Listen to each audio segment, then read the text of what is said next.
22 নম্বর সমস্যা দেখেন বলতেছে যে জেমি ও সিমি একই ব্যাংক থেকে একই দিনে 10% সরল মুনাফায় আলাদা আলাদা পরিমাণ অর্থ ঋণ নেয়। দুইজন ব্যক্তি, একজন আছে জেমি আর একজন আছে সিমি। তো জেমি ও 2 বছর পর মুনাফা আসলে যত টাকা শোধ দেয়, 3 বছর পর সিমি মুনাফা আসলে তত টাকা শোধ দেয়। তাদের ঋণের অনুপাত আমাদের নির্ণয় করতে হবে। তো তথ্যগুলো আমরা আরেকবার যাচাই করি। জেমি এবং সিমি দুজন একই ব্যক্তি, তারা একই ব্যাংক থেকে ঋণ নেয়। তাদের দুজনের মুনাফার হারটা হচ্ছে 10% এবং সেটা সরল মুনাফা। তো কিন্তু দুজনে আলাদা আলাদা পরিমাণ ঋণ নেয়। এমনকি কত টাকার ঋণ নেয় এটা আমাদের এখানে বলা নেই। এখন আরেকটা তথ্য দেওয়া আছে, সেটা হচ্ছে যে জেমি 2 বছর পর যে টাকা মুনাফা আসলে শোধ করে, সিমি 3 বছর পর ওই একই টাকা, মানে জেমি যে টাকাটা শোধ করছে, সিমি ওই মুনাফা আসল মিলিয়ে ওই টাকাটাই 3 বছর পর শোধ করছে। এখন তাদের ঋণের অনুপাত কত এটা আমাদের বের করতে হবে। চলেন আমরা শুরু করি। ধরি জেমি ঋণ নেয় এক্স টাকা। আমরা যেহেতু জানি না, এজন্য ধরে নিলাম জেমি ঋণ নেয় এক্স টাকা এবং জিমি ঋণ নেয় ওয়াই টাকা। আচ্ছা, এটা জিমি তো হবে না, এটা আসলে সিমি হবে। জেমি আর সিমি মিস্টেক হয়েছে। তাহলে সিমি ঋণ নেয় হচ্ছে ওয়াই টাকা। ওকে, তাহলে জেমির ক্ষেত্রে কি দাঁড়াচ্ছে, জেমির আসল হচ্ছে পি সমান এক্স টাকা। আমরা ধরে নিলাম যেহেতু জেমি এক্স টাকা ঋণ নিয়েছে, তার মানে ওটা হচ্ছে ওর আসল এক্স টাকা। সময় কত, এন সমান 2 বছর। কেন 2 বছর? কারণ জেমি 2 বছর পর টাকাটা ফেরত দিয়েছে। প্রশ্নে বলছে যে 2 বছর পর মুনাফা আসলে তত টাকা যত টাকা শোধ করে, এই জন্য 2। আর মুনাফার হার বা সুদের হার হচ্ছে কত, 10%। তাহলে 10%কে আমরা কীভাবে লিখতে পারি? 10 ভাগ 100, যেহেতু পার্সেন্টেজ আছে এই জন্য নিচে ভাগ 100 লিখতে পারি। ইকুয়াল টু এই 0 আর এই 0 যদি আমরা কেটে দিই তাহলে 1 ভাগ 10। ঠিক আছে, তাহলে মুনাফার হার হচ্ছে 1 ভাগ 10। ওকে, আমরা জানি কি জানি, মুনাফা I1 সমান PRN। মুনাফা সূত্র আমরা জানি P সমান PRN, তাই না? তো এখানে যেহেতু আমাদের দুইজন ব্যক্তি আছে, জেমি আর সিমি, এই জন্য প্রথম মুনাফাটাকে আমরা I1 ধরলাম। তাহলে I1 ইকুয়াল টু P এর মান X আর এর মান হচ্ছে 2, এই যে এখান থেকে মানগুলো বসাচ্ছি।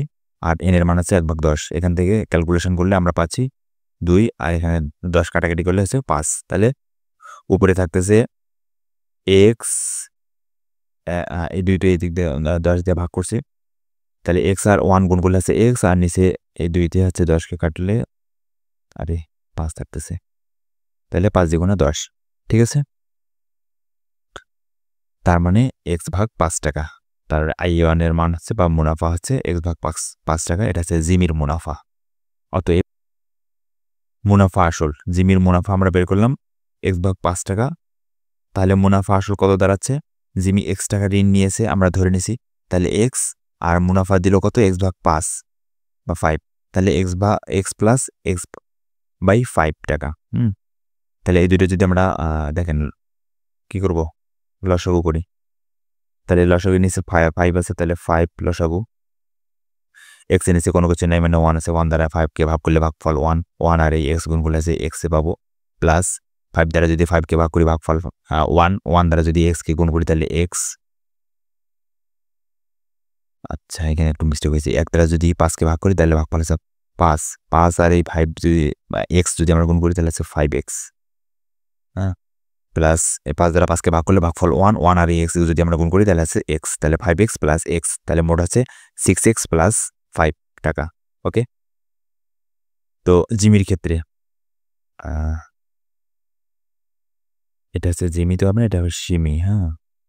প্রথমটা গেল জেমি আর পরটা আছে সিমি। তো সিমির ক্ষেত্রে সিমির আসল কত, ওয়াই টাকা আমরা ধরে নিয়েছিলাম।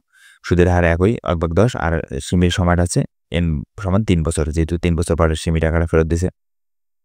ওকে, তাহলে আমরা জানি I2 সমান PRN। অনুরূপভাবে P এর মান এখানে Y, আর এর মান আছে 3, আর N এর মান আছে 1 ভাগ 10। তাহলে এখান থেকে সব হিসাব নিকাশ করলে আমরা পাচ্ছি I2 সমান, এখানে Y ও উপরে আছে, 3 ও উপরে আছে, আর 1 উপরে আছে। তাহলে সব কটায় গুণ করলে আছে 3Y, আর নিচে 10 আছে 10। তাহলে 3y/10 টাকা। বাংলা ইংরেজি একটু মিশ্র হয়ে গেছে, আপনারা একটু বুঝে নেবেন। অতএব মুনাফা আসল সমান কত? y যোগ 3y/10 টাকা। মুনাফা আমরা সিমির মুনাফা ধরে নিয়েছি, আসল ধরে নিয়েছি y, আর সিমির মুনাফাটা বের করলাম 3y/10। দুইটাই মুনাফা আসল যেহেতু, তাহলে দুইটা যোগ করতে পারতে, দুইটা যোগ করলে এটা পেলাম, তাহলে 13y/10 টাকা। তো আমাদের প্রশ্নে বলতেছে যে জিমি আর সিমি দুজনে কি সমান টাকা ফেরত দেয়, তাই না? জিমি 2 বছর পর যত টাকা ফেরত দেয়, জিমি তো না আসলে সিমি, সিমি 3 বছর পর যত টাকা ফেরত দেয়, আর একটা নাম কি ভুলে গেলাম, জেমি হচ্ছে 2 বছর পর তত টাকা ফেরত দেয়। দুইজনে টাকা ফেরত দেওয়ার পরিমাণটা সমান, মুনাফা আসলটা সমান। তাহলে এই জন্য আমরা প্রশ্ন মধ্যে লিখতে পারি যে এটা হচ্ছে জেমির মুনাফা আসল আর এটা হচ্ছে সিমির মুনাফা আসল, তো দুইটা সমান। তাহলে এখান থেকে এখন আমরা হিসাব নিকাশ করি। দেখেন এখানে, আচ্ছা এখানে অনেকগুলো হিসাব নিকাশ আমরা এড়িয়ে গেছি। প্রথমত আমরা যে কাজটা করতে পারি, দেখেন এইখান থেকে সাইডে লিখতেছি, আমরা কিছু লাইন এখানে এড়িয়ে গেছি। হ্যাঁ, তো এই লাইনগুলো এখানে সাইডে লিখতেছি আপনাদের বোঝার সুবিধাতে। কি হবে দেখেন, এখানে 6x আছে, তাই না? এই যে 13y, এটাকে এই পাশে নিয়ে আসেন, ডান পাশে আছে, বাম পাশে নিয়ে আসেন। আর এইদিকে আছে কত? 5, এই 5টাকে উপরে নিয়ে যান, আর নিচে 10 আছে 10, অর্থাৎ এই যে 13y-টাকে এটাকে এখানে এই জায়গা থেকে এই জায়গায় নিয়ে আসলাম, আর এখানে আগে থেকে 5 ছিল, এই 5টাকে এখান থেকে এখানে নিয়ে গেলাম, অর্থাৎ 5 এবং 13y এর স্থানটা আমরা পরিবর্তন করে দিলাম। ঠিক আছে, ওকে। তারপরে এখান থেকে আছে তো y হবে, এখান থেকে আমরা যেটা করতে পারি, এখানে xy-টাকে রেখে, আচ্ছা এরকম লিখতে পারি 6/13 গুণন x ভাগ হচ্ছে y সমান হচ্ছে এখানে 5 ভাগ হচ্ছে 10। এখান থেকে এই xy-টাকে ঠিক রেখে আর এদিকে 5/10কে ঠিক রেখে এই যে 6/13 এইটাকে বাম পাশ থেকে আবার ডান পাশে নিয়ে আসেন। তাহলে 6/13 যদি বাম পাশ থেকে ডান পাশে আসে তাহলে কি হবে বলেন তো? এটা ওইদিকে গুণ অবস্থা আছে, তাহলে এইদিকে আসলে কি হবে? ভাগ হবে। তাহলে ভাগ 6/13। ওকে, তো এখান থেকে আমরা 5/10 এই ভাগটাকে গুণ করে দেব। ভাগ যখন গুণ করে দেবো তখন ভাগের পরে এইগুলো কি উল্টে যাবে, তাহলে এই 13টা উপরে হবে আর এই 6টা নিচে হবে। তো এই কাজগুলো মূলত, তাহলে দেখেন x/y সমান কত? 5/10 গুণন 10/6। তো এই যে 10 তো না, এটা 13, সরি 13/6। তো এই লাইনটাই এখানে লেখা হয়েছে এতগুলো লাইন স্কিপ করে, যে 13 গুণন 5 ভাগ আছে 10 গুণন 6, 5 আর 13 আর নিচে কত 10 আর 6 আছে না? তো এই লাইনটা এখানে এতগুলো না লিখে এখানে সরাসরি লিখছে আর কি। তো আশা করি এতটুকু বোঝা গেছে। এবার আসেন এখান থেকে আমরা এই 5 আর এই 10 কাটাকাটি করি, তাহলে 5 দ্বিগুণা কত? 10, তাহলে নিচে থাকতেছে 2, উপরে থাকতেছে 13, 5 তো কাটা গেল, তাহলে 2 আর নিচে আছে 6, তাহলে 6 দ্বিগুণা 12 আর উপরে আছে 13, তাহলে x/y সমান আছে 13/12। ঠিক আছে, তো কি অবস্থায়? দুইটা ভাগ অবস্থায় আছে, x আর ভাগ y, তাহলে এটাকে আমরা কি ভাগটাকে অনুপাত আকারে লিখতে পারি, তাই না?